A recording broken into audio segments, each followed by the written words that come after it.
Yo,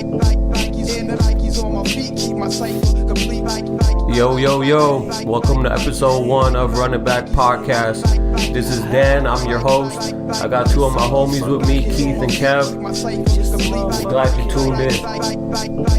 Hey, lace 'em up, lace 'em up, lace 'em up, lace 'em. Blue suede shoes stay crispy like bacon. Nikes on my feet make my cipher complete.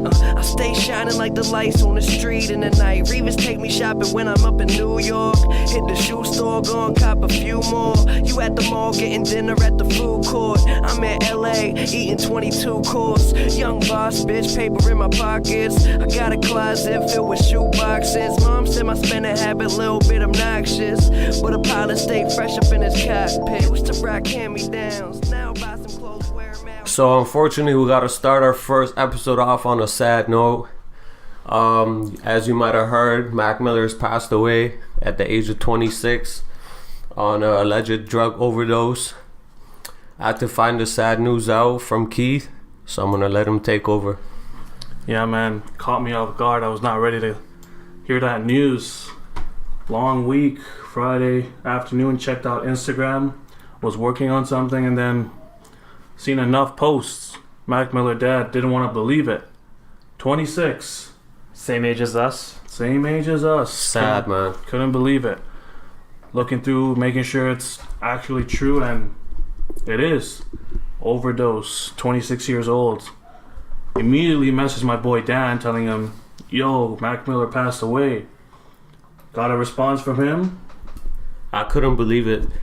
I thought he was fucking with me still, because all three of us, we've been kind of talking about him, about his newest album that he dropped, how he's grown a lot as an artist, as a producer, how we all fuck with his album. It surprised us, and the fact that he was born the same year as us kind of makes it hurt even more.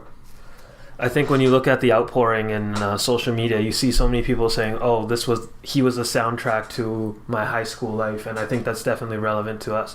And since 2010, when he first came out with Nike on My Feet, he's had a storied career, 8 years strong, and relatively consistent and constantly evolving. Yeah, I think the evolving part, you're for sure right. I think every album that I heard, he's always grown as a rapper, as like a singer with his melodies and his production. Like, it's always has evolved and grown. I mean, I think there's something to be said about this past year. I mean, 2018, a lot of people dying to drug overdoses. There's definitely a problem, and I don't know if it's systemic in the music. Yeah, man, it's sad. I don't know what it is. I don't know if you guys saw J. Cole's tweet, but he was saying how if you guys are going through something and you don't want to go see help, just reach out to him. So yeah, enough people gave their sympathies and everything. I know Drake dedicated his show to that, saying like rest in peace Mac Miller. It was pretty sad weekend throughout. No, really sad. R.I.P. Mac Miller. Prayers go out to his family. If you haven't checked out his new album, it's called Swimming. I highly recommend you check that out, and then go back to the rest of his listen to the rest of his catalog and appreciate the artistry that he had. For sure. So let's start with some of the new music has dropped in the last week and the week before that. First, let's go through Amine. Amine dropped a project. It's called On Point 5.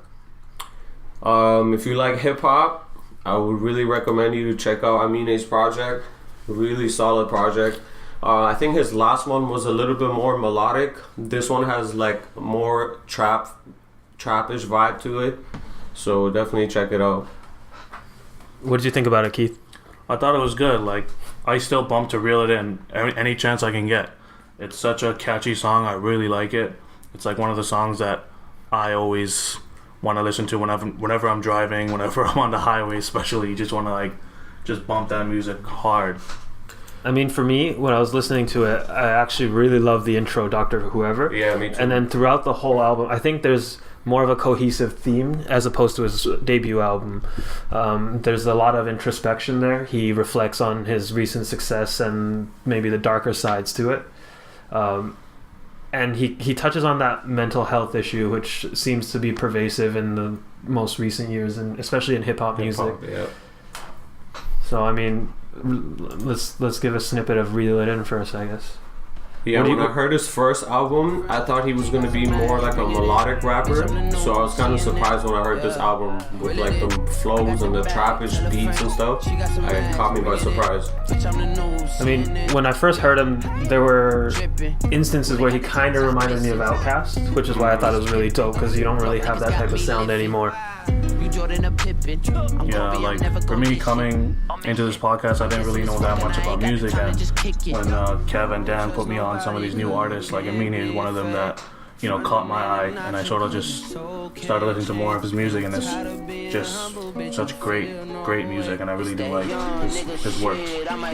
Yeah, his new album is really dope. Again, if you haven't checked it out. It's called 1.5. Amine, check it out, 1.5. So Keith said his standout track was Reel It In, and mine's Dr. Whoever. What do you like? I like Shine, but it kind of gives me a little Childish Gambino vibe. Mm-hmm. Yeah. And I like Black Jack. It's like hard, trappish vibe. What else do I like? Nice. Dapper Dan is good too. Dapper Dan But is the intro was really good. I like how it started off like very slow, and then the beat picked up, and then his rapping picked up as well. I gotta say, with the intro and then with the conclusion of Together, I think it actually ties the whole album up together very nicely. Yeah. It seems like it's almost like a therapeutic album for him. He's talking to the audience about his issues, and then he comes to some sort of realization towards the end of it. Yeah, I think it starts off really strong, and then he ends it strong too. And there's like not a lot. Actually, no, I don't think there's like a whack song in the middle. And there's definitely different vibes though. Yeah. Sometimes it's not always for me, but for the most part, I can listen to this through and through. Yeah. Ratings out of 5. Damn. I'll give it a 4. Yeah, I might give it a 4 too. I'm gonna have to agree. 4. Yeah, 4 out of 5. So what else has dropped in the past couple weeks? Don Q, Don Q. Don Season 2, bitch. So Dan, why don't you start us off? So I first found out about Don Q when he went on Funk Flex with A Boogie, and they did a freestyle together. A Boogie did like a quick freestyle because I knew of A Boogie, but I didn't know who Don Q was. A Boogie dropped like a 16, and then the video cut, and then it came back, and then Don Q just went off. So after that, I was like, yo, I gotta check out this guy's music. He dropped his first mixtape called Corner Stories. When I listened to that, I was like, yo, this guy is underrated. And then he dropped Dawn Season 1, and then now Dawn Season 2. Mm-hmm. So I don't think every song on this project is fire, I but agree with that. there's definitely some songs where he goes off on. I like Intervention, Pull Up with G Herbo and Dave East. The one with Jay Critch is dope. Weakness is dope. Insomnia is dope.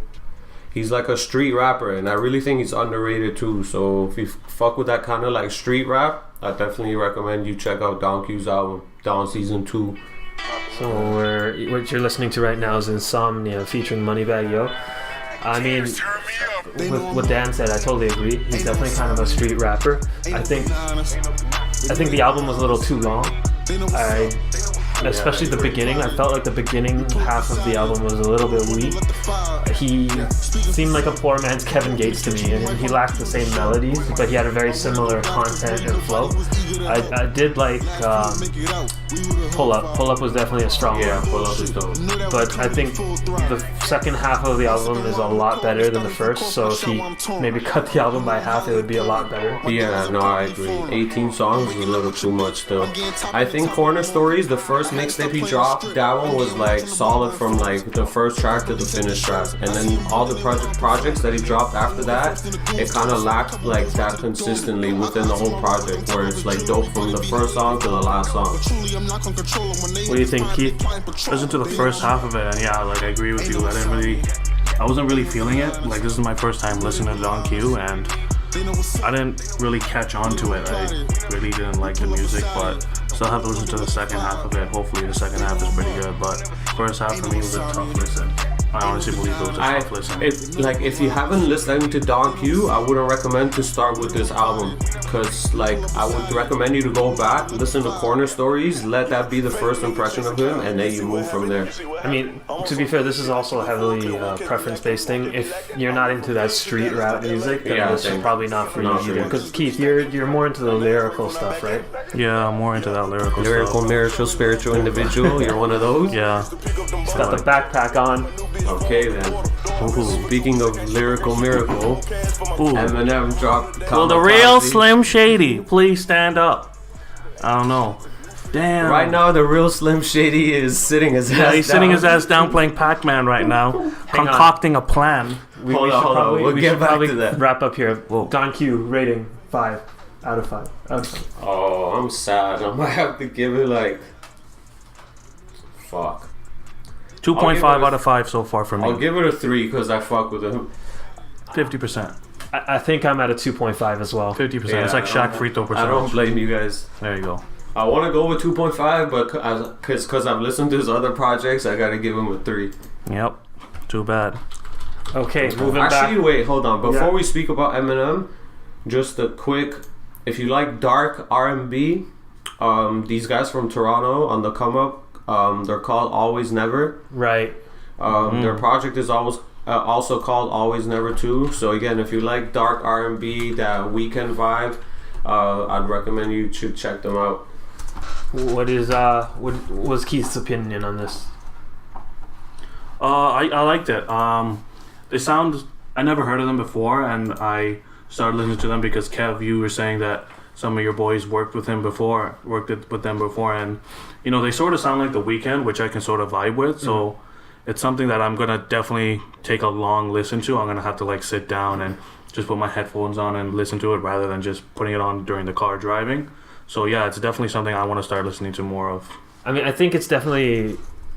It has that Toronto signature sound, and The Weeknd is definitely responsible for a lot of the new artists. Yeah. I think we were talking about this before we even started recording the podcast, and we said there's a lot of trash in Toronto right now. Yep. Everyone's trying to hop on the wave, but I think, you know, people like Always Never or Anders, even though they are sort of The Weeknd's children, you really see there's some talent out here. Yeah. Toronto does have the sauce. You know what it is? I feel like the R&B music that's coming out of Toronto, it's a lot better than the like rap shit that's coming out of Toronto. The rap stuff, the street stuff especially, like all those melodies and the auto-tune and stuff, like all sounds the same, and there's a lot of trash out there.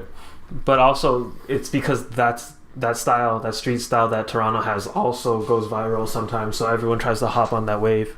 Yeah. The Mendem. I mean, this is the opening track off Always Never. It's called Canadian Dubai. It's definitely that nighttime Toronto driving. Yeah, for sure. I think this track and Wyland are some of the standouts. Yeah, I like Wyland.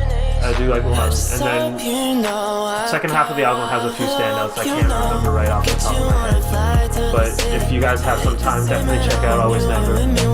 Yeah, if you're into that like dark R&B vibe, definitely check it out. But if that's not your sound, then you're probably not gonna fuck with the album. Ratings? Ooh, I'm leaning between 3.5 or 4. Exactly. True. I'm gonna give him a 4 out of 5. This one is a solid effort. I'll probably give him a 3. 3.5 for me. 3.5. Still gotta listen to it fully though. Might change. That might change for me as well. I've only listened to it about 3 times. Okay. Alrighty then. Moving on from our city. Kamikaze time. The surprise album. Yo, can I get a gunshot? Can I get a gunshot right now? I don't have a gunshot, but I can give you this. Oh. That works with Kamikaze. He just crashed his plane into everybody in the industry.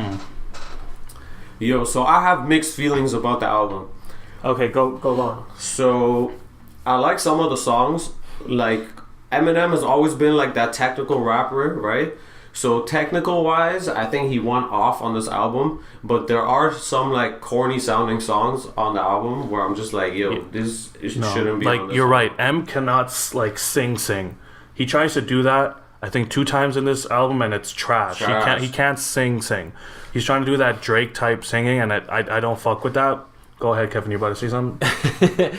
He's been doing that since, I would say, Eminem show, though. He started singing and stuff like that. And for some reason, it's always gotten in place. And I think he's just kind of harkening back to those moments. You know what it is? Before, I think his singing was like more comedy. It was more comic. Yeah. Like D12, if you go back, Just like that lose it. salsa song and other stuff, he was like fucking around and singing at the same time, right? Because nowadays I feel like the singing type music has changed a lot. Yeah. And the way he's trying to do it doesn't really flow with how music is today. So I didn't really fuck with it. But So good shit. Let's talk about the good shit. Yo, because- okay, I gotta say something about the good shit. Like, the first song that I heard, Ringer. on the album, yeah, he snapped on that song, right? And as much as I like Rap Beef, and he was throwing all those shots at all the people in the industry, I was like, okay, is he kind of doing this just to like create more buzz around the album? Right? Is he just using his platform and the fact that he's mentioning all these guys' name in his album to like bring in more attention? So on one side I like it, but on the other side I feel like he kind of did it just to create more buzz around the album.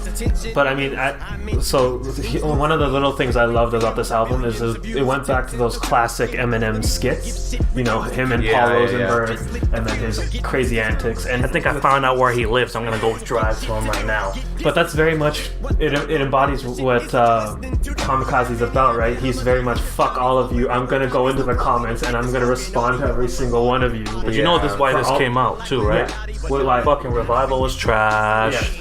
And that Trash. terrible. I don't know why he got all political and shit. I was like, what are you talking about? I'm not trying to hear anything about, oh, Donald Trump, la la. You know why? Because we needed a mega star. We need like a really big white figure to kind of say fuck Donald Trump. Oh But my gosh. that's not the first time he's done this. You guys forget he did the song Mosh, and that was a fuck George Bush thing. He had enough like fuck had- George Bush moments. Yeah, he did. But I didn't feel it. Revival It's was not one even of about those- that. The message was good, but the album, music-wise, was trash. And so he's like, okay, I have to like redeem myself. Felt like that hurt him a lot too. He's That always hurt been him a lot. yeah. He's I don't know. I feel like his ability to make songs has diminished a bit, but he's always been that lyrical rapper. yeah, No one's gonna sure. touch him on that aspect. For sure. So, speaking of MGK, you guys heard the diss track that he dropped? That was pretty quick. It was like 3 days after the drop, and it was not even a diss song. It was like a whole music video. I know. Him dancing in the rain Was that, with his shirt off. I don't know what that was about, but hey, he production value, not that much value, but hey, Why was put he it up holding there. that He went shovel? off. I don't know. He Shovel, because he said he's like, I'm gonna like Bury him? Bury you, yeah. okay, bro. I don't think that shovel Reach. probably weighs Yo. more than you, bro. Okay, but from the songs that Eminem dropped on this album, or like the shots that he took towards MGK, that MGK song was like a lot better than what Eminem Yeah, did M at just him. put out maybe one verse, like Yeah. like nothing It more was than that. half a verse. Yeah, it was it like was- maybe 3 or 4 bars.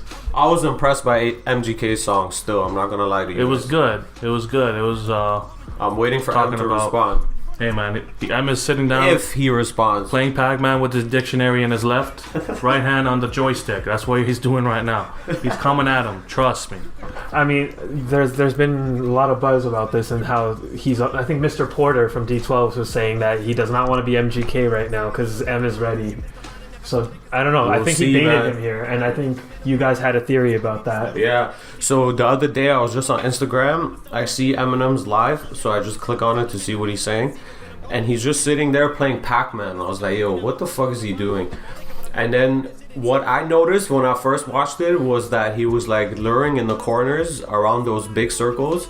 And then when all the monsters would come to him, he would take that and just eat all the monsters. So I didn't know what he was kind of alluding to. But then today, Keith made me realize some shit. So what I noticed, I seen pictures of the whole Pac-Man metaphor, I could say, was sort of just like, oh, because MGK does have a tattoo of Pac-Man and then like food and Pac-Man monsters on his chest, like near his neck. So I think that alludes to that and how he's trying to target that, saying that, oh, this is who I'm coming after, so just get ready for Probably. this. So you're about to be food right now. So like, I'm more excited about the Joe Budden and the Eminem beef. that was 1.5 hours. Have you seen it by any chance? No, I heard a lot and I read about the So highlights. half his podcast. fuck shit ain't gonna So roll with Joe. Joe Budden podcast is 3 hours long. Crazy right? Joe is coming for your head top. Watch For out. 1.5 hours, half the podcast, he just went off on Eminem. So basically, what he was saying is that in the past decade, Joe has been better rapper than Eminem because all Eminem has been doing is been rapping words, but he hasn't really had any content to his music, whereas Joe's music has more content to it. And then he was like, because you know he's retired, right? Yeah. So he was like, if I'm gonna come out of retirement for anyone, Eminem would be that guy that I'm gonna come out of retirement for. But he said those domestic violence shots that you threw at me on your album, that's just not gonna make me get out of bed. He's like, if you really want me to come out of retirement, go and make a whole song about me, then I'm gonna come out. And then he basically said, I have no doubt I'm gonna be him. I don't know. I'd be excited to see it. It's about I'm to be so excited for that. It's gonna be a surgical summer. I'm gonna tell you that much. It's about to be a surgical Summer's summer. over. Summer's over. Hey man, baby. summer's still got a week and a half left. I think there's still a week and a half, so we still got some good music coming up. That I'm excited for. Joe Biden and Eminem beef would be crazy. Two OGs going at it. Crazy. And because Joe was signed to Eminem, and he still might be signed to Eminem. He is technically He's still signed. He's He still was saying signed. that on the Breakfast Club. Yeah, he's still signed to them. He still has like, is it one album he has to put out? But he's not gonna I put out don't an even album. know. But I don't know the details. But he was saying, Joe was saying how Eminem shouted everyone out on his album except the people that are signed to him, aka Slaughterhouse. So he didn't shout out any of those guys. I'm sure there's a lot of behind the scenes drama there. Yeah. So he explained his beef by saying that he thought the Slaughterhouse could take their deal somewhere else and be way more successful because he was like, I didn't really see Eminem helping us out in our deal. He's like, we didn't get a feature, we didn't really get no promotion from him, blah, blah, blah, blah, blah. So he's like, I was trying to convince everybody else that we should take this deal and go somewhere else. But those guys had a more closer relationship with M and they didn't want to leave. And that's what led to them like breaking up.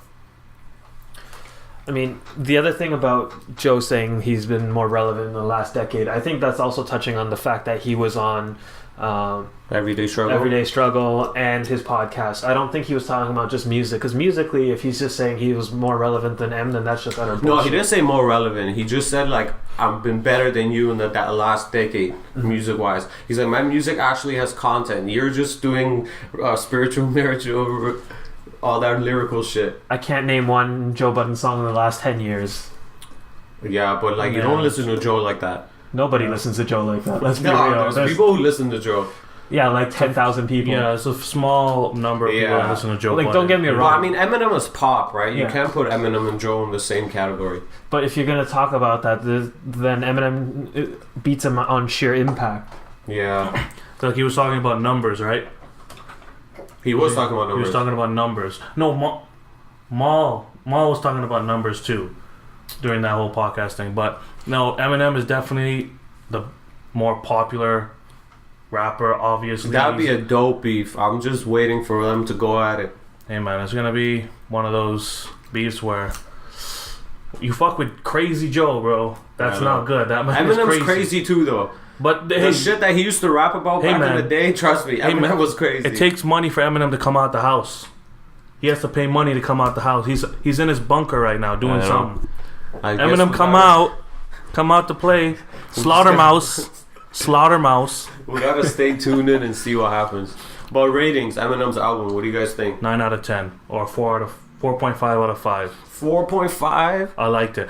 To be honest, I'm only doing this because Eminem is that rapper that got me into listening to rap. When 8 Mile came out, that movie, I can spit all 3 verses he had on Papa Dog and fucking Snoop Dogg, T-Tank, T-Shot, whatever that man was. Eminem was like my first favorite rapper ever. I think. Same. I think a lot of Exactly. people in our age group, Yeah. at that time, he was at his peak. Because so. that was that comedy rap shit that, a lot of us fucked with. I'd probably give it like a 3 out of 5. I would say 4 out of 5, and I think there's a couple of factors at play. A, it was a surprise. B, he really did go back to that Slim Shady sort of era. The comedy, the bars, and For just sure. the anger, right? Yeah. And that's what we love about him. And then the features were dope. It wasn't some random ass people like in his last one. I Pink thought the or Jesse something on that Reyes shout out was nice. Yeah. And then we had Boy Wonder on one of the beats. So Yeah. Toronto up there. Toronto's definitely on the album. Plus, this is for Venom too. You had to put that Venom song out. Venom's. I'm not a big fan of that track. Yeah. You like it? I'm not a fan of that Yeah, track. I didn't like it either. I But- was like, okay. I gotta say, I love that he was doing those modern flows, but in a almost comical way. Yeah, me Like, too. I gotta play that snippet from Not Alike. You guys remember that? Yeah, this song's dope. I don't know if he was taking shots at Migos or not, but Mumbling rappers. One day we gotta get into what Mal said on the podcast. He said Royce the 5'9" is better than Eminem. I don't agree with that. One day we'll get into that. But anyway, I guess we don't have to go into that. Yeah, moving on. Moving on. You guys seen Kanye apologizing to Drake? It was a bunch of tweets, right? It was just saying, "Oh, I'm sorry. It wasn't me. Here you I'm go. coming out to your show, bro." No, he just. You want me to read it? Let me Okay, read so it. read it. So he posted a picture of Drake's concert, and he's like sending good energy and love to Drake, family, and crew. I haven't seen the show in person, but the images look incredible online. And he's like, I understand where the confusion started. He's like, let me start by apologizing for stepping on your release date in the first place. We were building a bond and working on music together, including squashing the issues with Cudi at our office. And then he's like, when I put up the dates, I was a bit ramped up, doing 25 tweets a day. TMZ happened shortly after that. He's like, I have to hop on a plane now. I will type when I land. And then he's like, because we spoke about doing Lift Yourself together, I think that's a song, I should have given you the opportunity for us to do this together before I released it. Since we were building as friends and brothers, I should have spoken to Pusha about that Quentin Miller bar. There should have been no songs with any involvement that had any negative energy towards you on my project. That's what he said. But he said he didn't give the info. Oh, he did. He said, I've never listened to either diss track that followed, but I did hear quotes from both songs after they were released. He's like, I did not have any conversations with Pusha about your child. He's like, I don't play with the idea of people's children after I spoke to Wiz a few years earlier. That's what the ambassador, Drake's ambassador, academics.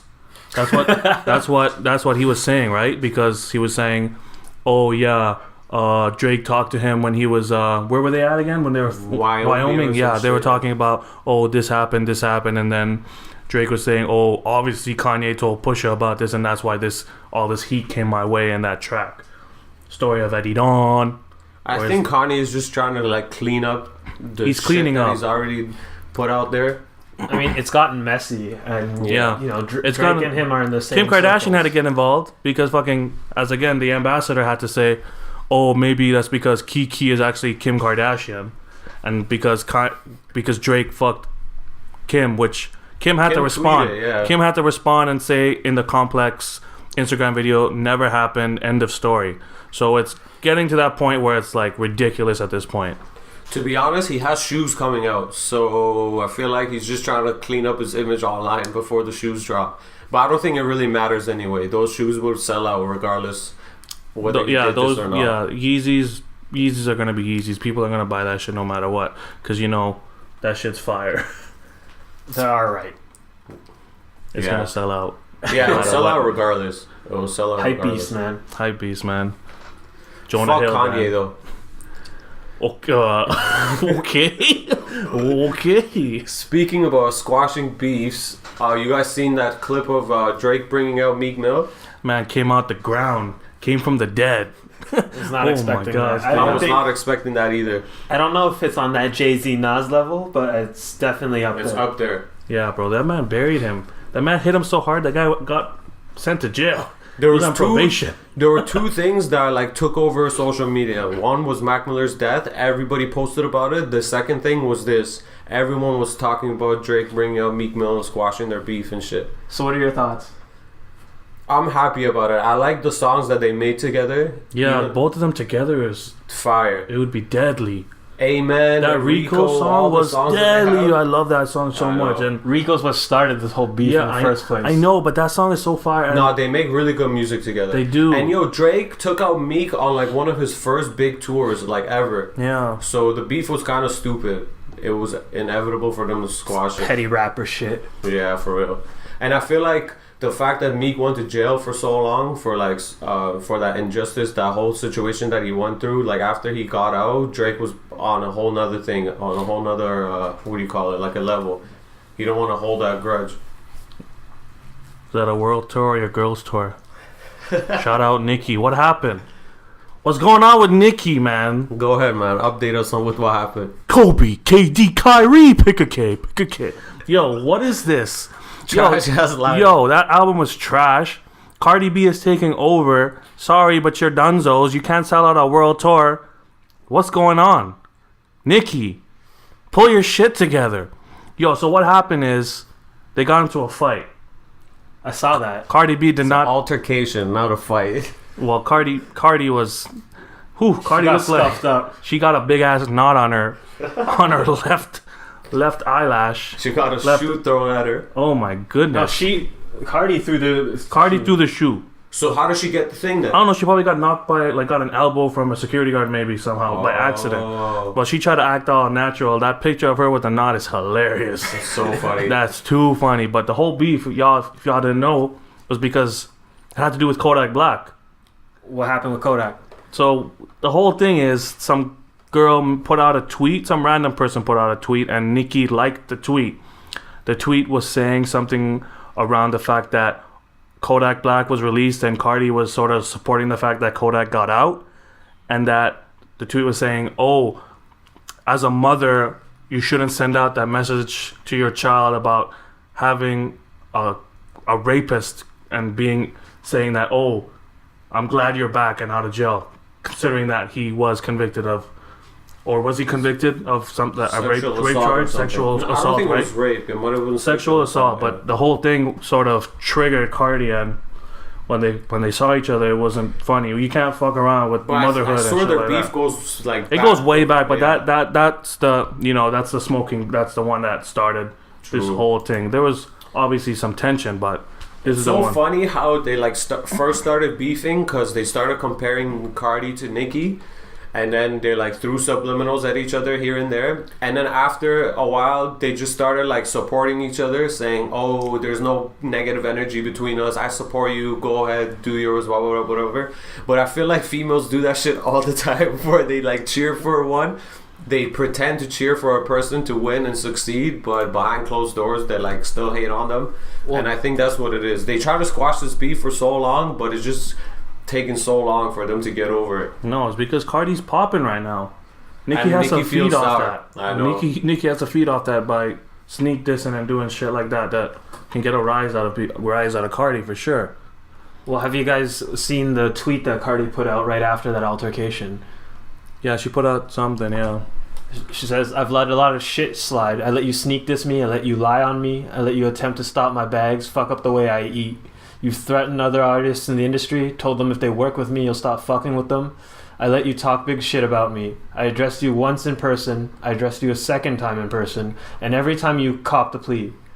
But when you mention my child, you choose to like comments about me as a mother, make comments about my abilities to take care of my daughter, is when all bets are fucking off.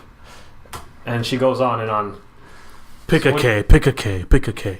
So, I mean, if any of this is true, and we've heard rumors that Nicki is Queen Petty when it comes to other women in the industry. Yeah, for sure. And, you know, Nicki is what, 35? Cardi's 25? Yeah. I feel like Nicki's She's too like, old for this. Yeah. I feel like Nicki's threatened by the fact that like Cardi's on the come up, and like she might be losing that #1 spot as like the top female rapper in the game. But I don't know, man. It's just a bunch of bullshit. It's all petty bullshit, man. Yeah. It's funny. I can't wait to see more fights. I think it's funny. You know what? A lot of this rap beef, it's like the modern day WWE, right? This is what we watch now. Yeah, I know. Yo, it's funny you say that. I feel like sometimes some of these things are staged, and like nobody knows. These people meet with one another behind the scenes, and they plot this whole shit. I'm not saying this whole scenario was plotted, but I'm thinking like it does happen. Because negative energy and beef like brings so much attention to both parties, and especially if they have music out, then it's just more attention towards them. Yeah. But sometimes I don't like. We've talked about this. Sometimes it comes at a cost. So that Meek Drake thing, if that was planned, that was a shitty deal for Meek. No, that was hurt his career so bad. Yeah, that wasn't planned, Meek took a L for sure. Man took a big ass L. And Pusha and Drake, that fucking up his rollout. No, that's not fake. That doesn't sound fake to me. No, bro. No. You mentioned a man's child, bro. This track was not a joke. That was daggers. But it's funny how Drake didn't even take that much of a hit. He didn't take that much of a hit, even though Adidas big. was. I don't even know if that was actually a thing. If Adidas was going to sign him for real, I feel like it was just in the works. He was going to drop a whole line out, but then Nike's stripes over stripes. I don't know, man. Either way, Drake is still good with Nike. He made a better decision when you seen the Nike campaign with all the athletes. Speaking of checks over stripes, right? Yeah. I mean, Colin Kaepernick. Yep. Yup. Yo, you know what I seen the other day? Actually, there was like a workplace. Somebody put it on Instagram. I forgot who. They said that they won't allow their employees to wear Nike gear after this whole campaign came Ridiculous. out. Yeah, they were like, we don't let you wear Nike stuff. If you do wear it, we're gonna send you home right away. Only in the States. Yeah, I know, it's fucked up. America, fuck yeah. But did you hear? Online sales of Nikes went up 31% after that campaign got rolled out. Yeah, for sure, man. Yeah, like, even Joe was talking about it. Like, you gonna throw out your Nike shit? No. You gonna throw out those OVOs? You gonna get rid of that shit? Yo, they said even if you throw out your trash Nike shit, you already paid for it. They already made money from you, so it doesn't matter. Go ahead, throw it away. Throw it away, y'all. That's like what NWA said when people were buying their album and burning it. Shit. You bought it anyway. Y'all bought it anyway. You're giving us some money anyway. Well, with all the burning of the Nike things, did you see what Nike did in response? They put out a 3-step instructional Instagram post telling them how to burn their products safely. True. No, I haven't seen that. Charlemagne said it best. He was like, corporate petty is a whole nother level of petty. Yeah. They don't care. They're eating just fine. Yeah. They're doing just fine. They're making their money regardless. Still, Adidas is catching up. Who? Adidas? I don't know. Adidas passed Jordan. You didn't hear about that? But bro, Jordan is not putting out fire shoes anymore. Yeah, they're putting out trash. I haven't bought a pair of Adidas in my life ever. Adidas is not catching up, bro. Adidas is doing work right now. Because Nike and then Skechers was number 2 for some reason. Skechers was one of the best, hottest. What the fuck? Moms buy sneakers for themselves. They like that comfort. And Skechers, it's in. Have you seen those purple 3200? I'm just making shit up now at this moment. Checks over stripes, bro. Skechers does well. Mark Cuban, he's got a little bit of money in Skechers. But hey, I think Nike will be number 1. Nike's gonna be number 1. Adidas, hey, anything is possible, right? Anything's possible. Hey, bro, listen, KG, that's a K, 1K, that's my K. Kevin Garnett. Anyways, but no, Adidas can catch up to Nike. It is possible. Kanye has definitely taken that company to a whole nother level. Passing Jordan, bro. Pharrell too, though. Pharrell too. Push, not that much. No, Push is there. I feel like it's a lot of the athletes. They have a lot of athletes. But the fact of the matter is, Adidas is willing to give creative freedom to artists like Kanye, like Pharrell. Whereas true. Nike is, here's a Jordan 12 OVO. How do you like it? It's a I'm pretty sure those guys had a say in like the colorway and but they just take a shoe. They take an ordinary Jordan silhouette and just change the color a bit. It's just not that cool. Even though I seen Drake put out those shoes only for concert. You know those Nike? Trash. What are you doing? That shoe existed too. That's changed the color. Okay, so you should have signed with Adidas, Drake. I'm sorry. That shoe is trash. Okay, keeping that. His OVO Jordans are fire, though. I'm trying to get rid of my OVOs 320. Anyone wants them? Size 13. I don't want that. Nobody wears size 13, Keith. You're out of luck. Shit. I'm fucked. Box, no receipt. What do you guys feel? How do you feel about Watch the Throne 2? Kanye tweeted Watch the Throne 2 coming soon. That would be insane. I don't know why. I don't know why how Jay-Z would even jump on that. Yeah, I don't know how they're gonna squash their beef, but if they do, and if they drop Watch the Throne 2, I hope it's just as good as the first one, because the first one was pretty damn good.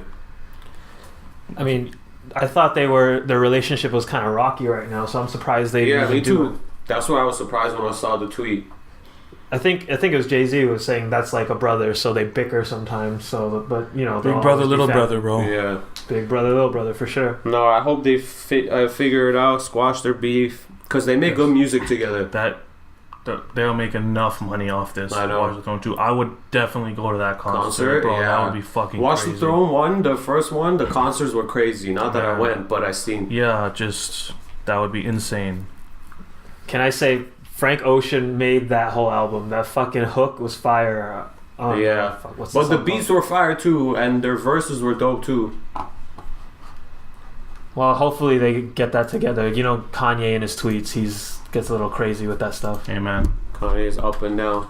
He's all over the place. He's got that. We covered everything, right?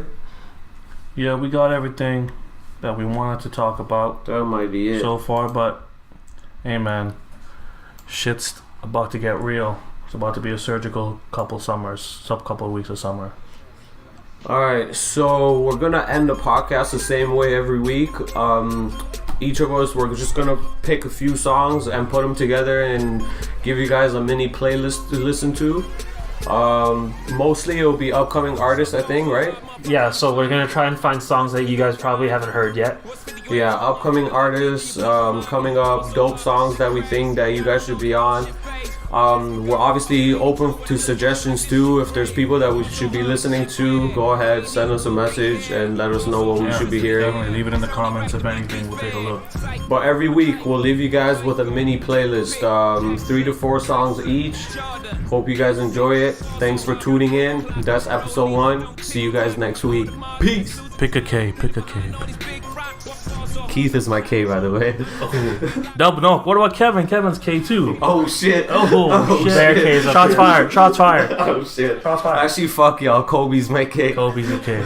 Kyle Cover, double K. Shout out. Rory. See you guys next week.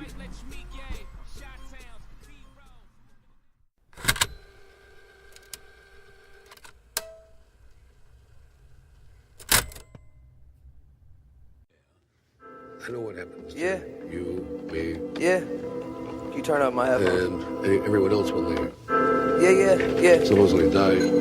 It's this message around the great This loop. music go with my funeral. Yeah. Music go with my funeral. Yeah. Said I was raised inside this gritty city. Riding through, you probably missed me. My bicycle fell, I hit the road, the mailman almost hit me. All these sins, we more than shitty. I just pray the Lord forgive me. Doing drugs is just a war with boredom, but they sure to get me. My side bitch is sorta pretty, but she got enormous titties. Know I'm worth a fortune, she just want a brand new Porsche Bentley. Had a few abortions, unfortunately I forced them. Lord knows I'll turn a child to an orphan when I'm torn. I'm more than what I think of myself. I really have to be. Sit at home and drink by myself. My thoughts harassing me. Actually, as a matter of fact, she ain't getting back to me. Ashamed that my tragedy, my masterpiece. Yeah. Trapped inside these dreams of mine. Just trying to get some peace of mind. Yeah. I've been trapped inside of dreams of mine, so you'll never get a piece of mine. This the last day of my life. Party like it's the last day of your life. This the motherfucking last day of my life. Party like it's the last day of your life. Yeah. See, we swallowed in this web of lies. Never try to exercise. It used to be a fantasy, but now I guess it's televised. I heard the legends never die. Oh, this lonely hell of mine. There never was a better time to better myself. Forever I melt and float away like waves in the ocean. Stare inside of heaven's eyes, the gates will never open.